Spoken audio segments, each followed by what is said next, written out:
Ladies and gentlemen, welcome back once again to another fantastic episode of Stories Around Azeroth. As always, I am the ever humble Pete Titans Creed Nevercoat, joined by the most magnificent Frazley Sparksman. How are you doing? I'm doing fantastic. I feel good today. It is hot as hell outside, so You know what? I'm kind of glad you can have the heat now. I don't want it back. because it is karma. Because I was like, oh, it's so nice and cool here, and you in the past guys have been burning because we. Yep. So I mean, so see, it is karma. It's payback. That's it. Joining us today is someone I've known for a very long time, and will have a lot of really bad WoW stories, like including about like how much of a shit priest I was at the end of Wrath. Oh yes. This is this is Chemopus. She's known as Ariyanah in Warcraft. She plays on EU, and she's in the same guild as me, and we've played pretty much WoW together since ICC. Nice. Yeah, thereabouts. Hi. Hey. How are you doing today? Yeah, really good. Thank you very much. A little bit tired, but really excited to be here. So it's all good. Yeah, it's all right. We don't have the heat anymore. It's all good. It's all good. Fine. Yep, it's gone. You're rubbing it in. No, you rub it in. rubbed it in about not having it, and now you're welcome to it. I tell you, it's brilliant. So, yeah, we're here to talk about Warcraft and all that good stuff. I sound like I had a lisp there. And all that good stuff, as we normally do, and as we normally go about the show, we'll talk about what we've done in Azeroth this week. So, Ari, how about you start? Let them know what you've been up to in Warcraft this week, and let them know a little bit about you. Oh, okay. Well, yeah, I've been playing since vanilla. I'm one of those people, I'm afraid. Yeah. Started off as a priest for a few years, re-rolled around Firelands, played a druid, a bear druid, mostly. I'm also a beautiful chicken at times, but mostly a bear druid ever since. Yeah, this week I've hit my 5 million goal for my longboy, but I've not bought it yet because I want to get to 6 million, so I'll have my million to go. I got the beta this week, but I've not actually been on there yet. I've downloaded it. It's ready to go. Not a lot else, to be honest. Just moseying around, selling stuff, trying to finally finish up those Ny'alotha daily things that I've been slacking on for way too long. You need your crap. That's it. Yeah, I guess. If there are secrets that you're willing to share, because I know gold farmers don't always want to share all their good secrets, but what would be advice you'd give to somebody wanting to do gold farming? Oh, I don't know. It really depends on what focus you've got. I mean, I use the TSM add-on. I'm a big lurker in the TSM Discord because there's some like really insane goblins in there. And you can make gold on any server. I mean, our server is so low population. It's a roleplay realm. There's like next to nobody there. I don't even know how many active people there are, but not many. And always look out for things like vendor shuffles. I'm really excited about Shadowlands vendor shuffles. And there's always raw gold farms around, but whatever's you're into, really. I think it's whatever you can find that works best for you. I mean, I think the biggest difference when it comes to gold farming this expansion compared to many others is that the multi-boxes are up to insane levels. Yes. This expansion. Like, every place out in the open world that you want to go and do is insane. It's why, I think I mentioned it the other week, but I'm doing the Atel Dazar raw gold grind, where I go and do the first couple of packs in there on my Skinner, do 10 runs, send it to my leatherworker, gets me about 5 to 8 grand per hour. So it's all good. I can't get a long boy. I worked out the math, so it kind of like the minute I worked out the math, I was just like, well, I can't get a long boy now, so fuck it. I can't be bothered.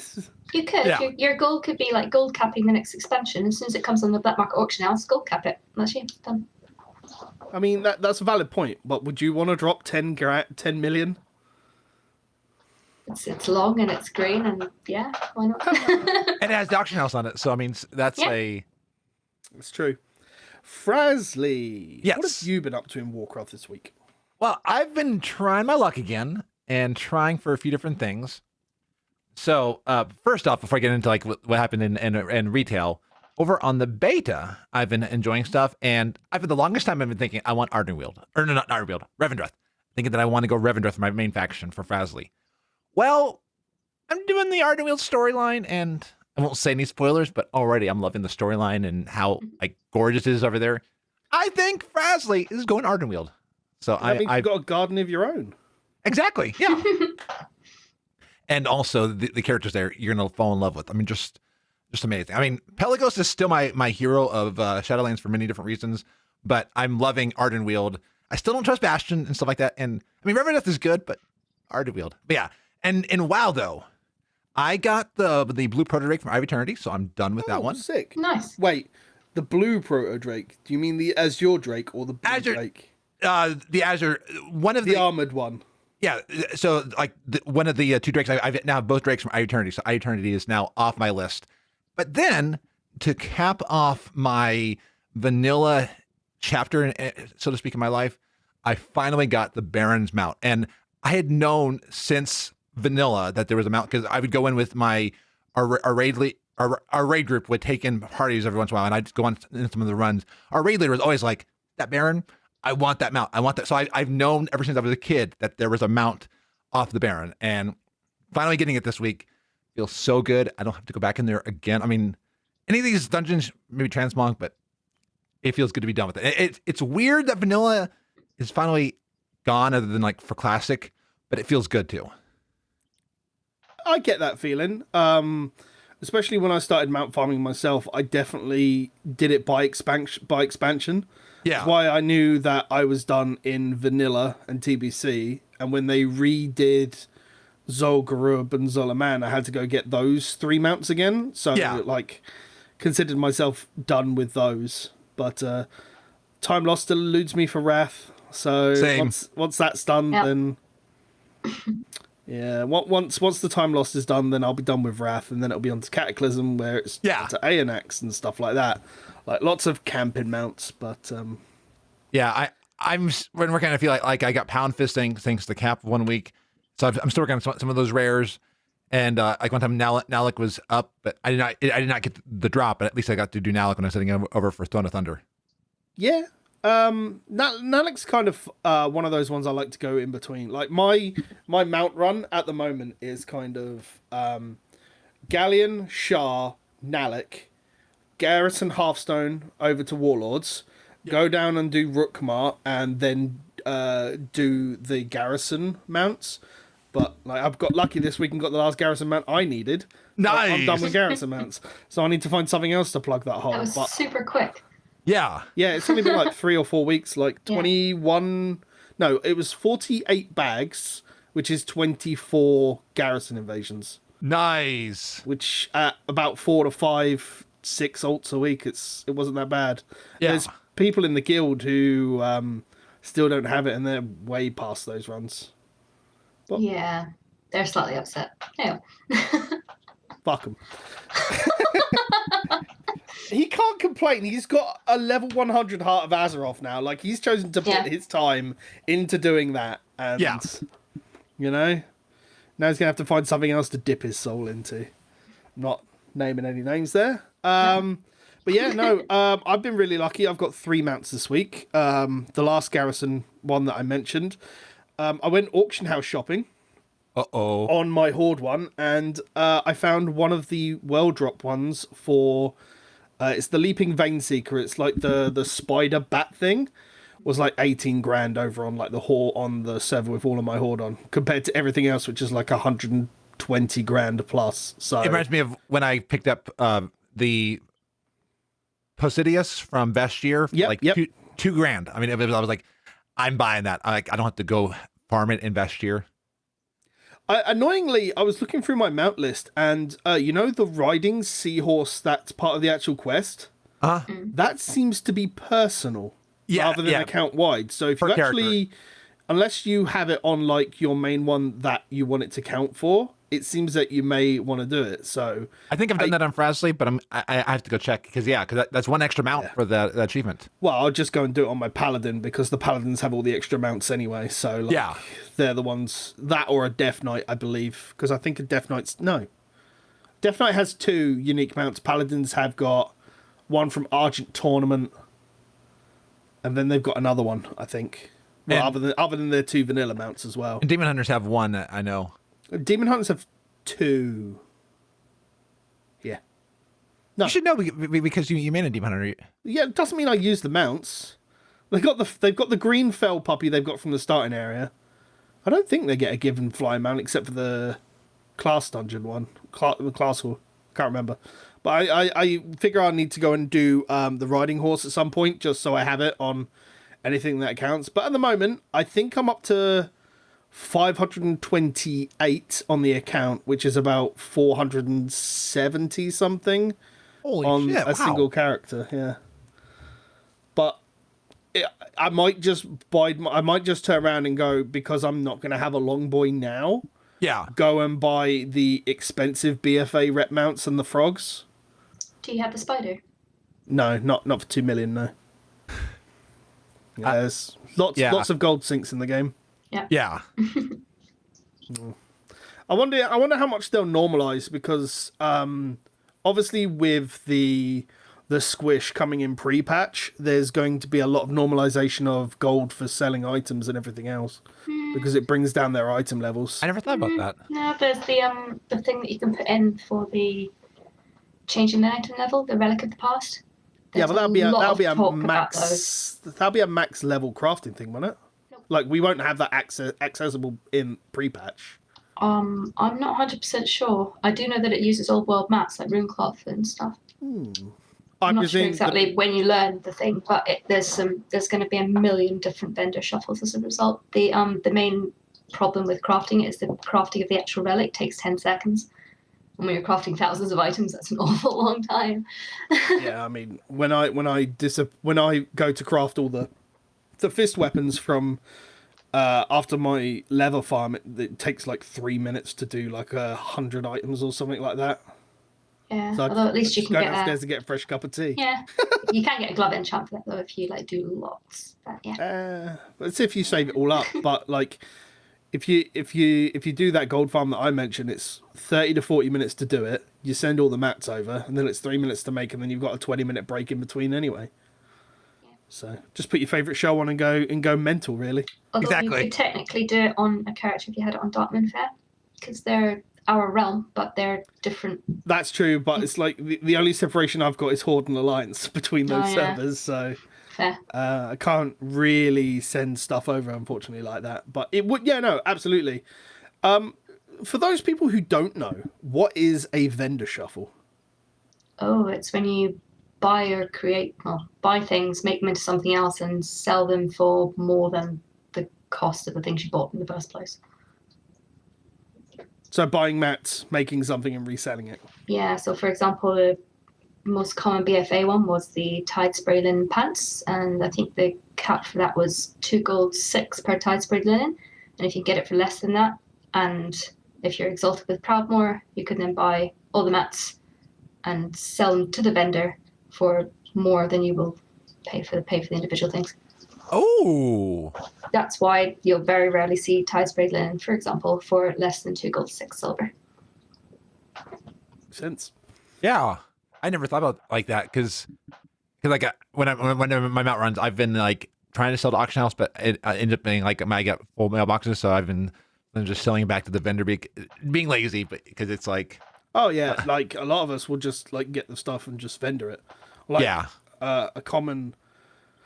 one of the common raw gold farms is literally just to do Skyreach or Iron Docks, even though Iron Docks is technically longer because there's no insta portal back to the entrance. So that makes sense. So there's a lot there you can do, but and then obviously you've got your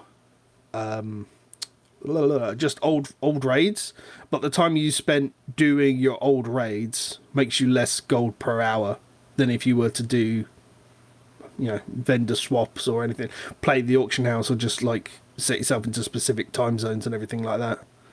Time zones? What am I talking about? Time frames. Yeah, I don't know. I come in here and I talk shit. It's Frazley that does all the specific stuff. It's fine. But yeah, I mean, you've been telling me, at least in guild chat, that you're really interested in what the vendor stuff has to do in Shadowlands, haven't you? That's like the thing you're looking out for. Yeah, I know there's a lot of bugs always at the moment. At least the last time I checked up on, again, somebody else who was playing beta, because I haven't been on there myself yet, even though I did get my access this week, that there was some really like low level item shirt thing that if you made it at a certain level, it sold for like 36,000 gold or something ridiculous. So obviously that's a bug. But there's lots of people that are a lot more invested in it than me who are making really neat spreadsheets and stuff at the moment to work out sort of the base price that it would have to be for all these individual things, and then working out the sort of gold per hour that you can potentially make from these vendor shuffles. So yeah, it's just really interesting. It just fascinates me. That's fair enough. Is there anything else you're looking forward to in Shadowlands? Not having to transmog into my horrible Legion artifact oven mitts. Yes, that's true. They look like a man bear. I'll be honest. Really looking forward to not having to do that. I do keep switching to my Worgen Druid, who's in heritage armor, as you do. And because it's currently in feral form, I've got these massive green daggers on me because, owlbear cat for the win. Yeah. But it's so different. But yeah, no. Are you still secretly hoping for literally man bear cat from Warlords to come back? It would be nice, and there is Heart of the Wild, but at the moment, the way it stands, it's not going to be used. It's pretty horrendous, but there's a lot of tuning and stuff still to go, so fingers crossed. Does Incarnation still do the armor for your forms? Not the Legion, not the artifact forms, actually. I've not been base form for so long that I genuinely don't know, but I don't think so. I don't know, but definitely not for your, when you've transformed into an artifact form. I don't know. It's always been one of those things. I can never get my brain to work with Druid because, like, bear is obviously not a thing. Cat, I hate energy because I dislike rogues, and Moonkins just feel slow at killing things. So they can dance, which is the biggest thing. Beautiful Moonkin. I don't use Mana Sparrow form. Glyph of the Stars. No, I will agree. Moonkin. I like Glyph of the Stars because then you can transmog, and it's just cool being like a glowy whatever your main character is. Nope. To be fair, Ari was always the disco bear back in Legion. Oh, nice! Big old purple droop. Also, disco bear and progression so that melee can see where I'm standing in case my mark goes away. I don't know what you're talking about. Like, stand with the bear. It's like, oh god, let me just like transmog. I'm going to refer to the old adage of standing in the circle gives more DPS. Does that video still exist? I feel maybe you should link it later if it does. No, that video does not still exist. It might do. No, actually, did we have comms on? I can't remember if the challenge mode videos from Miss we actually had comms on for. I'm not sure. I can't remember. There exists in time, Frazley, a famous moment of where I was just like working ridiculous hours, and we were doing our challenge modes because we got obviously realm first gold challenge modes in Myst before they started adding in titles for fastest times, and there was a famous run in Siege of Ny'alotha where I was in a good mood and everything else, but nobody else was expecting it, and they all just thought I was high on something. Yeah, it was amazing. It was the best run ever. Also, Siege of Ny'alotha, we got like the first round, first gold, and we had no idea there was a gong. About the gong, yeah, didn't know about the gong. Didn't know it existed. So, Pete, I got an idea for a question for you. Did you miss something on that run? Did you mess up somewhere? What? No. Oh yeah, okay. Because I should be like, I would have got the top DPS, but then I got high. I mean, maybe I don't know anymore, but it wasn't the DPS circle you stood in. It was the thing that on the second last boss that the boss was going to charge, and then he died. Yeah. Sorry, I'm a druid. Oh, I was a priest back then. You were. I was. Blech. I mean, I used to be a horde orc mage, so see, we all. And you still didn't know how to ice block quarter eyes. No, I did not. I did not interrupt till this year, so see. But there's loads of funny stories that like Ari and I have that we always just bring up from time to time. Like, I want to hear them. Okay, I'll give you one of the very first ones from back in RAF, which I always bring up to Ari every now and again, and we have a good laugh about it. There was a point where I was on the bench for ICC on progression, and I was over in Diamol. And I get a whisper from Ari, because she was my priest class lead at the time. She said, "What are you doing in Diamol?"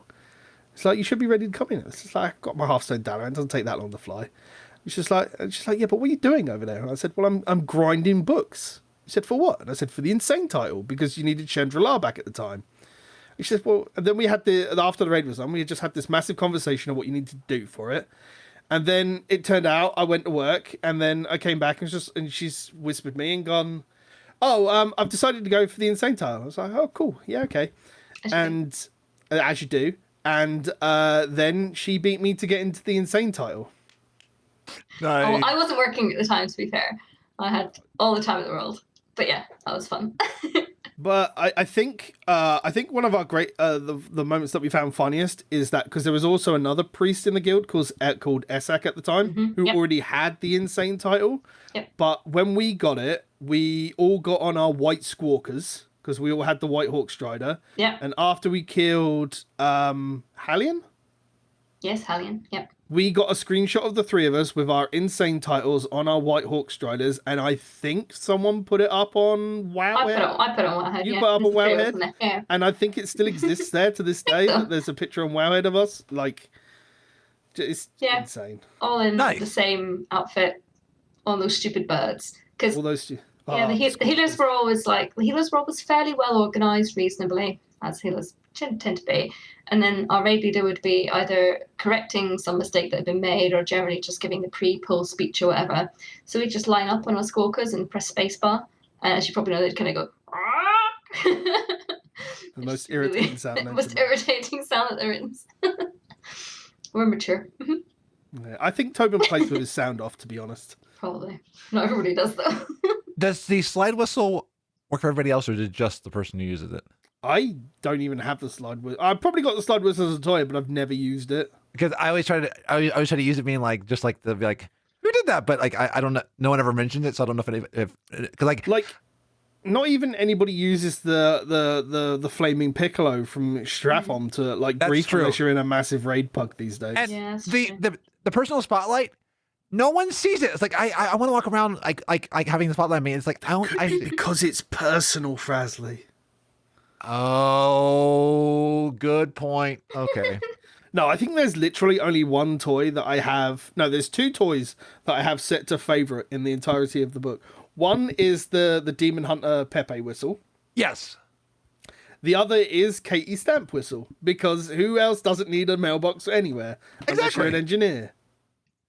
Oh, that's right, engineers. I still need to work on that. It's crazy.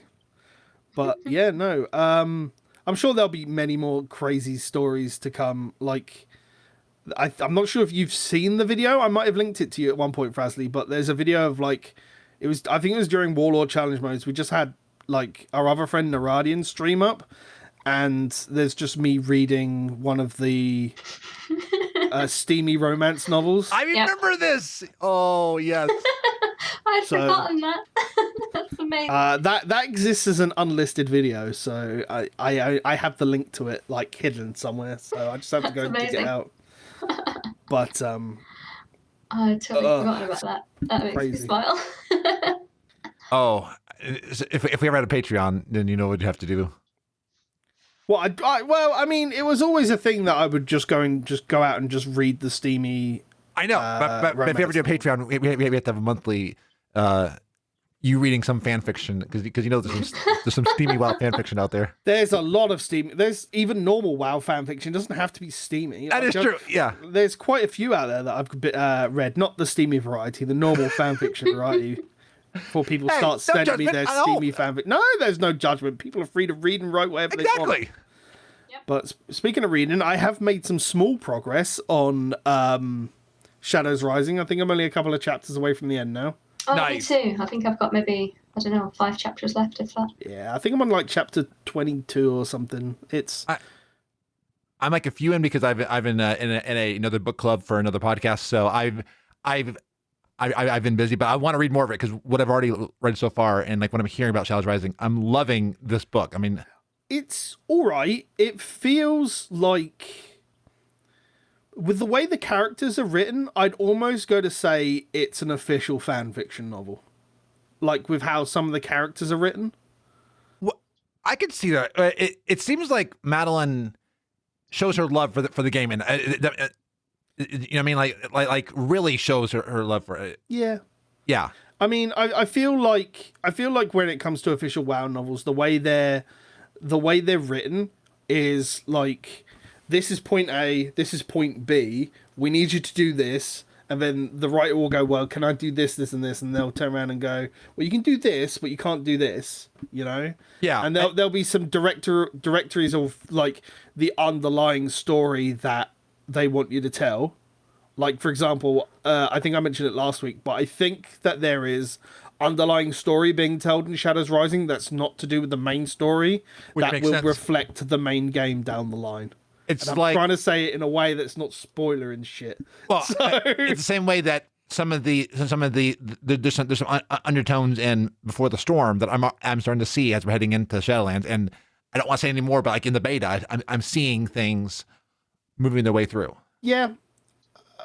There will always be underlying tones of the direction of where we're going. I mean, we're fortunate in the fact that Blizzard has decided now that we know that we're going to be dealing with the Jailer as the final boss.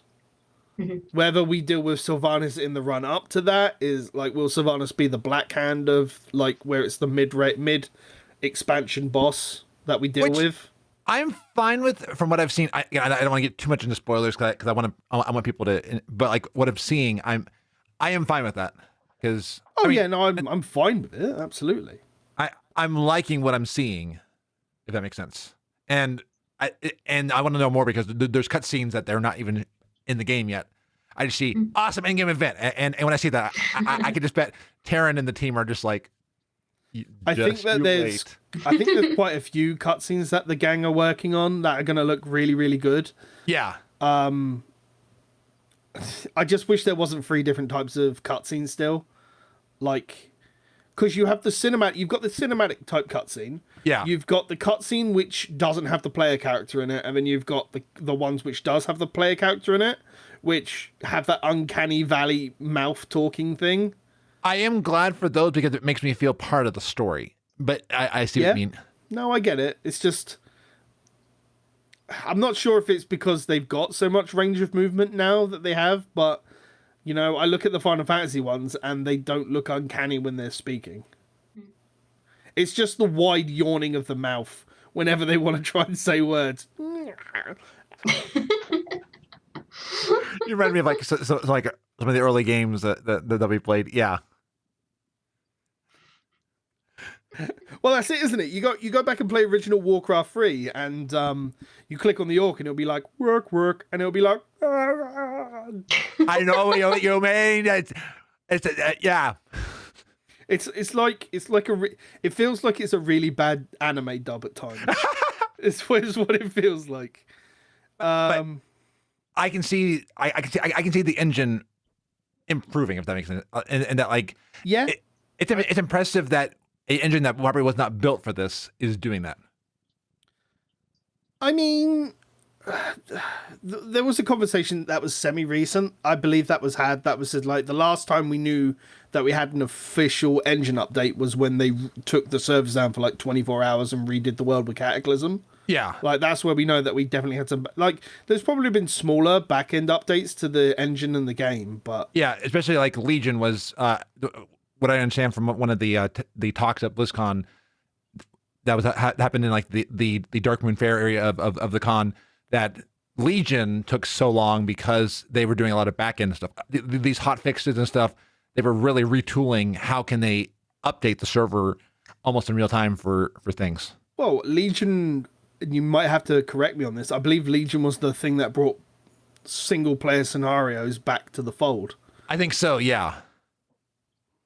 Because they're not... Like, the closest we've had to free-player scenarios on the scale of Myst is the Islands. Yeah. But single-player scenarios were brought to the fold mostly for Legion. Yeah. Especially with a lot of the class war stuff and the story they want to tell. Which is nice because it's nice having something where you're the only one there. I mean, I like having some of that where you're not open world. Yeah. I don't know. I like it. I feel like with Warcraft and and Ari will correct me on this. She always like to tell me I'm wrong when I mention it. Oh, good. Good. Because the fact that the daily grind exists is semi off-putting, and I kind of want it back to a day where there was no daily stamps which existed in the game. You know, I'm tired of like the emissary caches, and I'm talking about pre-Argent Tournament Wrath as well, like before daily quests were a thing, like where you could literally log on, you could gear a character, and then because you finished your self-made goal of a character, you could go on an alt and like hell, I remember doing alt runs through most of the raids in TBC and Wrath, you know? Yeah. Now, I know Ari will correct me and say that there's only a grind that you place in front of you because that's what she likes to do. Pretty much. I mean, previous to this expansion, I felt kind of similar to you, but this expansion, I took a massive step back and I was like so much more casual for most of it. And well, my all-star points will show it's not detrimental. So. Yeah. The visions. I have to be honest. I got my cloak up to 15, but I have not really done a lot with the visions since then. I should at some point, but I'm kind of doing what I don't think there's much point because they're removing corruption with the pre-patch, aren't they? They're removing corruption. There's literally no point to have more ranks on your cloak. Yeah, like, and I'm not raiding and stuff. Unless you really want to invest in the mount or sockets, and unless you're wearing high-end heroic / mythic gear, you're going to be replacing that gear relatively quickly anyway. Yeah, I like what they've done this expansion in that if you really want to keep pushing, there are things you can still keep doing to improve your character. But that's for such a small amount of people, or people that maybe want to progress further than naturally would.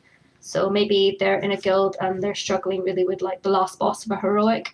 They previously to that, say in TBC, if you were like really struggling, like my guild did Muru for like 5 months, 5 nights a week. We killed it the night before the patch. But anyway, that was what you would do, and there was literally no way to get better gear or anything to like help you with that. So it's almost like a soft nerf if you're willing to keep putting in the effort. And I like that, but I also like the fact that if you're not that way, so like our guild now, we clear heroic and then we forward a little bit and then we stop. There's a handful of people in the guild that are still doing Mythic Plus. They've got all their 20s cleared in time, which is great because they've been able to keep gaining that power.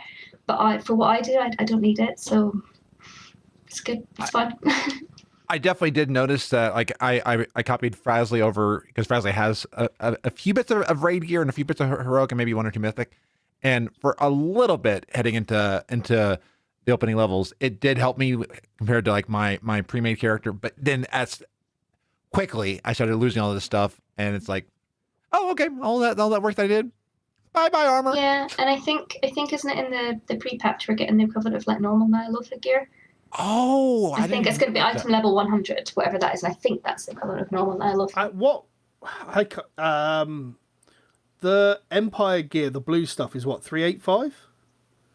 410. 410. What's a normal Ny'alotha? 420?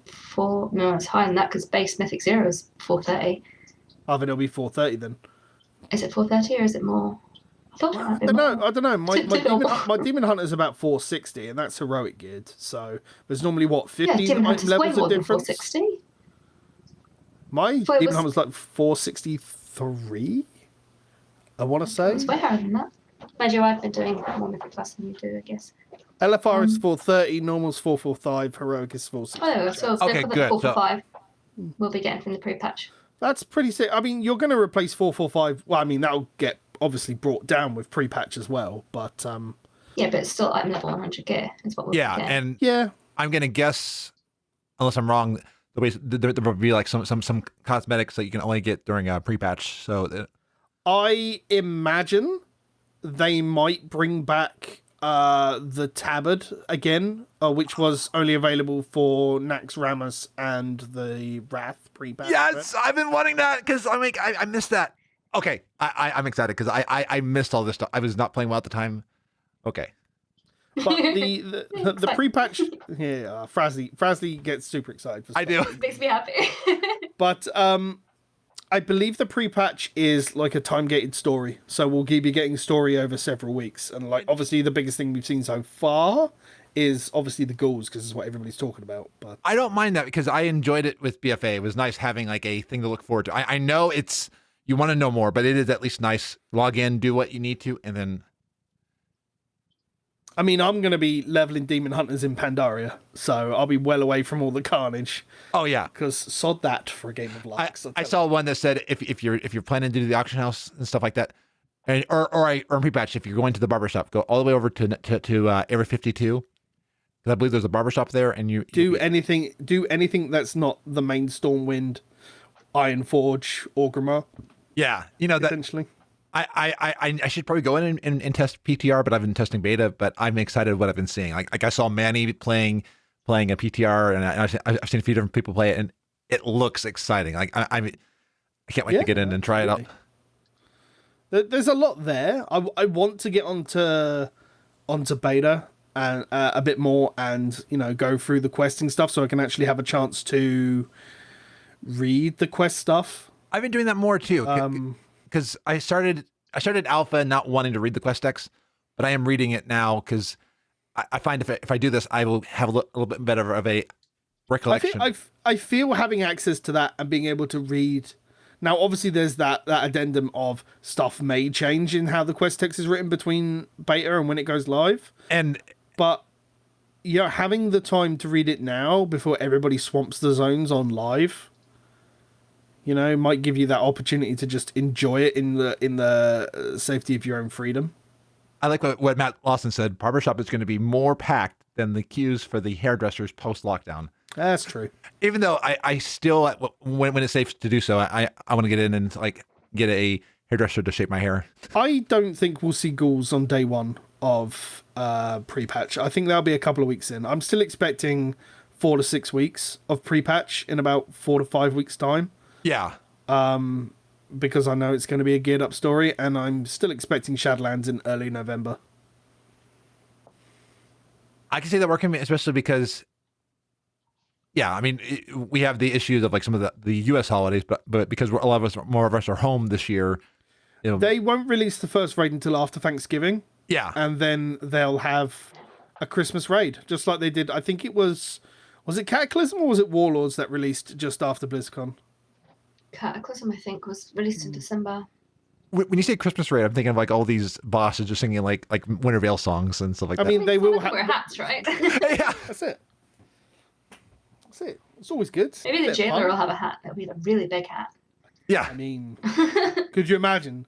He dies, and just like Ragnaros's hammer, instead of that, it's just a Christmas hat just flutters to the ground. Hey, like, bah humbug! Could you imagine, like... Could you just like a tent? Yeah. Oh, what if N'Zoth had a Christmas hat on him? Oh, wow! Like in Ny'alotha. One on each of the tentacles. Yeah. I just like the idea of like the cutscene happening. You evaporate N'Zoth and just a Christmas hat just flutters, just drops to the ground. Oh, That's come on, brilliant. Karen. We need this. We need this, Karen. Yep. Fucking mental. Well, I didn't ask. Well, I didn't know we were gonna have this raid when I was at BlizzCon. I would have asked Taryn for that. I mean, we've got the vampire raid, haven't we? Like that's going to be the first raid that's going to be open. Yeah. It seems like it's going to be very standard kind of raid fights from what I've seen on the beta content at the moment. So, I mean, probably matter more to Ari and me than it will to you, Frazley, because I imagine if you attempt it, you'll do LFR with Sai or something like that. Yeah. But, it just looks like it's like the last two bosses, which is going to make a difference, and... We'll see what happens. I've not looked into it much yet. No, my concern is Mythic Plus at the moment, but also I want to see how that's going to be. Because I just enjoy playing the game with people I can talk to, and that's always the highlight of the week. That makes the game even more than anything else is the people. Yeah, definitely, 100%. It's all good. All good and everything else. So, I mean, other than the vendor and like merchant and gold ways to make gold, is there anything you're super excited for in Shadowlands that you know of so far, Ari? At the moment, I'm just sort of a little bit jaded at the moment because I'm just waiting for the next number tunings coming out because I love my druid. But I watched a video earlier that had a quote that I really much agree with. The skill ceiling for Guardian Druid right now is the floor. I mean, there's just nothing to press. There's no skill check. Isn't there a big difference between a skill ceiling and actually performing on par with other classes, though? Because I remember, and it's only because I've raided and played with you for so long, that you've always turned around and said, like, your class has not been the best to tank X encounter, but you've done it anyway. Yeah, I like that. But my problem at the minute is there's nothing that sets me apart if I play well to somebody who plays mediocre. Guardian will be a brilliant tank class for somebody who's never tanked before in its current state. And it's not like it won't be able to tank anything. It'll be fine. It'll be great. But it's boring. It's just boring right now. But we'll see. But like the legendaries, the conduits, they don't really. So there's no real effect that any of the stuff is good. What about covenants? Do covenants not change anything for? Again, yeah, they do. There's some like really cute, nice buttons, but some things that I was originally really excited about. So the thrash legendary effects that I loved in Legion because you could thrash the world and pull the entirety of Karazhan. But like thrash hits a bit like a wet noodle at the moment, so you're not really going to be using them. But again, so many numbers tuning passes still to come that it might all change. But yeah. So what I really want out of the whole expansion, I'm going Carrion because I really want my balance spec to look like a Browl. You want the swole. I want the swole. Are Druids going to be able to be one of the owls? No, not at the moment, but that's just what I want from the whole expansion. That would be so cool. I think people want a glyph where they can be a swole. Mm-hmm. Yeah. That would be, because imagine the dances that they could do too. I don't know why I'm always thinking of all the dances, but like those are cool. I mean, we know the Moonkin uses the ogre model because they've got the same dance. I think the swole does too. It looks like it because it does like lumber a little bit. Yeah. So they'll probably have the same dance. Maybe different. If they are different, it'll be the first hints towards a swole allied race. Ooh. Please no. Rerolling right now. That made me so happy. The more silly something looks, the happier it makes me, honestly. It just makes me so happy. I don't know. I still want a Sethic allied race for Alliance. Yeah. I think that'd be cool. I mean, I still want Naga, but I've got a Moonkin and I have the Magic Rooster mount. Moonkin on a Magic Rooster. Oh, it's my favorite thing ever. That's awesome. It just makes me happy. The more silly it is, the happier it makes me. It's all good. Crazy. Cool. Any worries that you've got for Shadowlands? Because we went around the room last week with this. So, have you got any concerns or worriments for Shadowlands right now? I say it's probably everybody really. I really hope they get balancing Covenant stuff well. I don't mind the fact that it's going to be a pain to change back to one that you've left. That really doesn't even worry me. I don't mind grinding for whatever, but I'd like to not feel like I sort of have to do it like now. I don't even mind if it's a few percentage behind or whatever. I don't want to hold other people I'm playing with back because of something I've chosen. Like I want to be Kyrian. It's not the best Covenant as it stands, but I don't, as long as it doesn't actually matter that much, if it's like 5% or whatever, who cares? It's fun. And for the content I do, that's fine.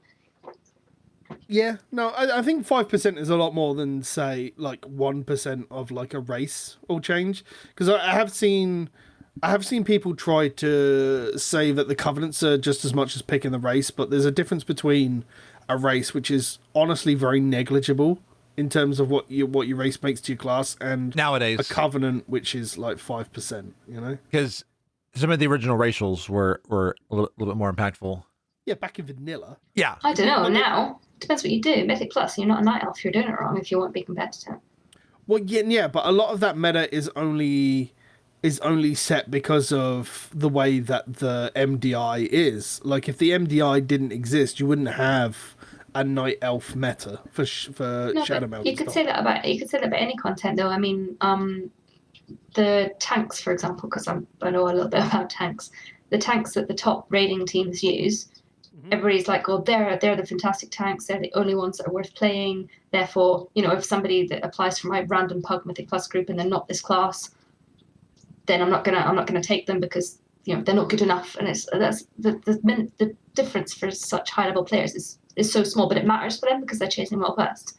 But for a Pug like +5 Mythic Plus, but the point I'm trying to make is that because people see the way that they do things on I'm going to just call it the esports scene, because that's essentially what it's transitioned into, is it affects a lot of the main core gameplay. Like the invisibility potions were always a thing back in challenge modes, and it was just like that was how you do the content. But then a lot of it in Legion become rogues or GTFO, with the Blood Death Knight and everything else. And raiding, I'd like to say that a lot of the raiding specifics is really like Blood Death Knights and monks, because that's what a lot of like the top raiding guilds use.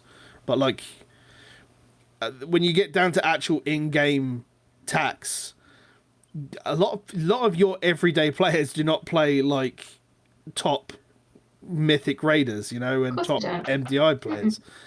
And I think a lot of the in-game people kind of don't understand that people don't play at that level, and therefore they can't expect to get the player they see online.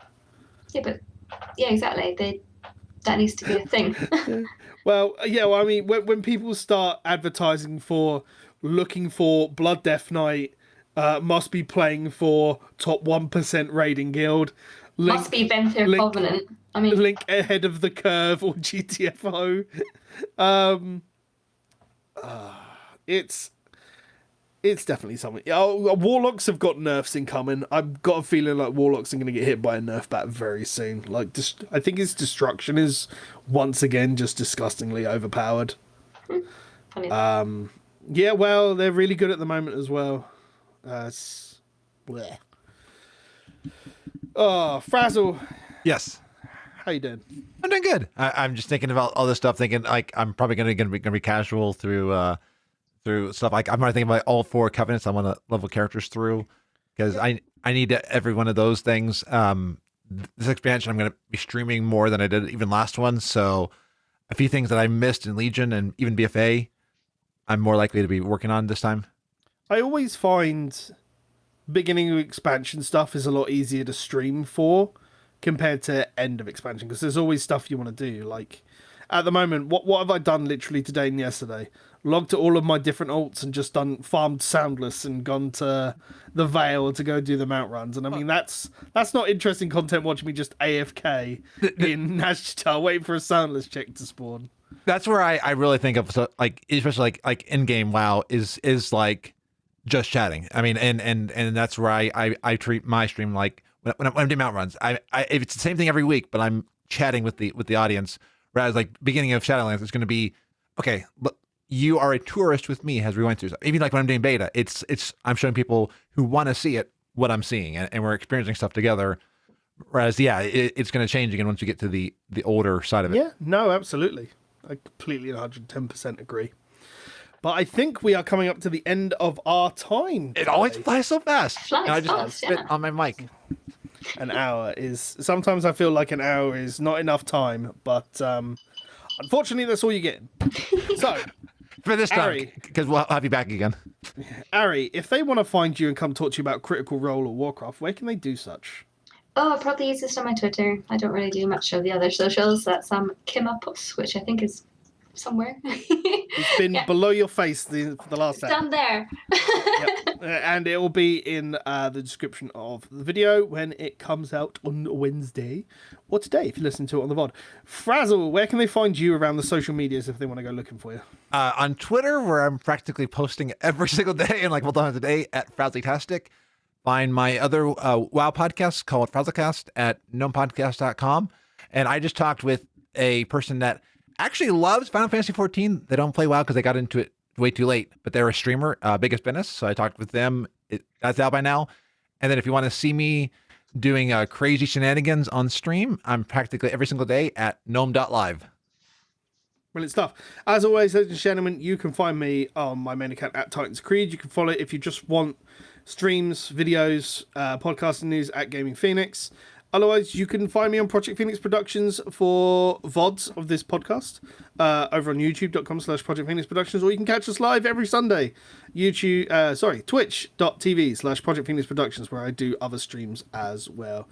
Thank you very much for joining us. If you've joined us live, if you haven't, thank you very much for listening to the podcast or catching the video on demand. Thank you very much to our guests this week, Ariyanah. Thank you very much for joining us and talking to us about vendor stuff and gold farms and, all the various. Yeah. Ladies and gentlemen, until next week, we should join you then for some more Warcraft and Shadowlands conversation for more stories around Azeroth. But until then, as Frazley always likes to say, be awesome, and the owlbears are a hoot. Whether Horde or Alliance, find more stories around Azeroth on iTunes, Spotify, and YouTube.